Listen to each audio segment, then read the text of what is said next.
네, 특파원 현장 보고 시간입니다. 미국 현지 분위기를 생생하게 전해드리겠습니다. 수요일 이 시간에는 MBN 워싱턴 특파원 연결합니다. 안녕하십니까? 네, 워싱턴입니다. 네, 먼저 소비자 물가지수부터 체크해 보겠습니다. 40년 만에 가장 많이 오른 수준이라고 하는데요. 인플레이션 우려가 높아졌다고 합니다. 어떤 수준입니까? 네, 앞서 말씀하신 대로 미 노동부가 오늘 발표한 3월 소비자 물가지수에 따르면 지난해 같은 달보다 무려 8.5% 급등한 것으로 나타났습니다. 이 수치는 지난 1981년 12월 이후 40년 만에 가장 많이 오른 겁니다. 전문가 전망치 8.4%보다도 높습니다. 역시 러시아의 우크라이나 침공 여파로 미국의 인플레이션이 심화한 것으로 분석됩니다. 특히 유가가 심상치 않습니다. 전월 대비 상승분의 절반, 휘발유 가격이 차지를 했습니다. 3월 에너지 물가는 전월보다 11%, 지난해 같은 달보다 무려 32% 각각 급등했습니다. 식료품 물가 역시 전월보다 1%, 지난해 같은 달보다는 8.8% 각각 상승했고요.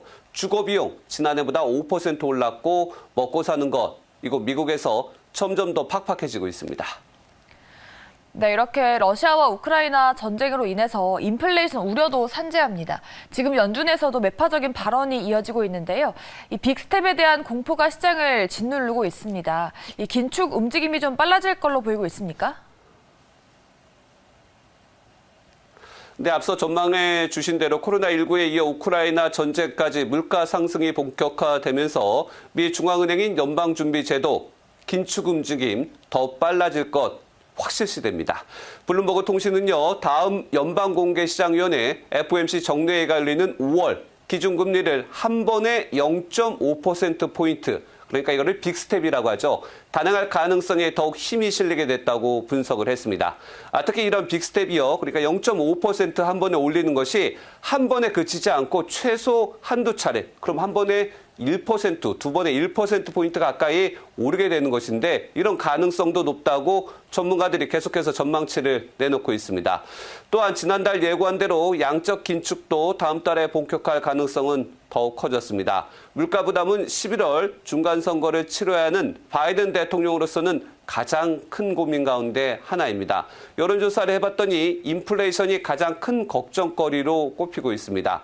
여기에 또 추가되는 우려가 있습니다. 최근 중국의 코로나19 봉쇄 조치로 글로벌 공급망을 다시 어렵게 하면서 인플레이션을 장기화할 수도 있다. 이런 우려마저 나옵니다. 네, 그럼 우리가 우려하고 있는 인플레이션과 긴축 움직임 등 이런 부분들에 대해서 미국의 바이든 대통령은 어떤 부분들을 좀 강화하고 있나요? 가장 큰 것이 유가입니다. 바이든 대통령 오늘 아이오와 바이오 연료 공장을 방문했는데 유가를 잡기 위한 추가 대책 일단은 내놨습니다. 그동안 환경 영향 때문에 여름철 판매를 금지했던 고에탄올, 함유, 휘발유 거래까지 한시적으로 허용했습니다. 바이든 대통령 하면 클린 에너지 정책으로 잘 알려져 있는데 그만큼 물가 상승이 심상치 않으면서 가용수단을 총동원하겠다 이렇게 나선 겁니다. 미국에서 판매되는 대부분의 휘발유는요, 에탄올 함유량이 10% 안팎입니다. 근데 이를 15%까지 올린 휘발유를 판매하면서 공급 부족에 따른 유가 상승을 잡겠다는 계산입니다. 하지만 이번 조치 한시적으로 이번 여름에만 허용되고요. 갤런당 10센트가량 정도의 억제 효과가 있는데 글쎄요, 효과가 있을지는 두고 봐야겠습니다.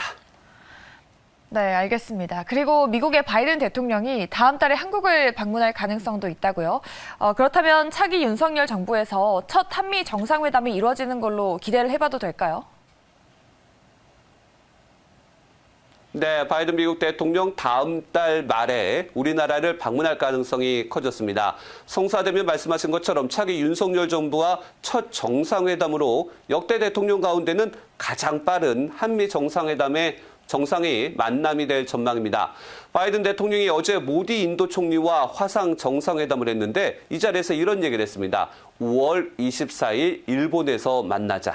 그런데 이 날짜는요, 그동안 확정되지 않았던 일본에서 열리는 쿼드 정상회담을 바이든 대통령이 공식화한 겁니다.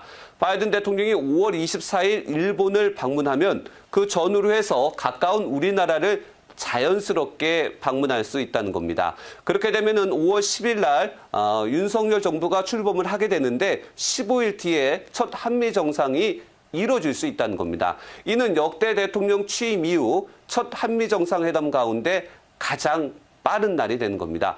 윤석열 대통령 당선인은 오는 7월 27일에는 정전협정일인데요. 이날에 맞춰서 워싱턴을 방문할 가능성도 현재 조율하고 있습니다. 성사된다면 두 번째 한미 정상회담은 이곳 워싱턴에서 7월 말에 이뤄질 것으로 전망됩니다.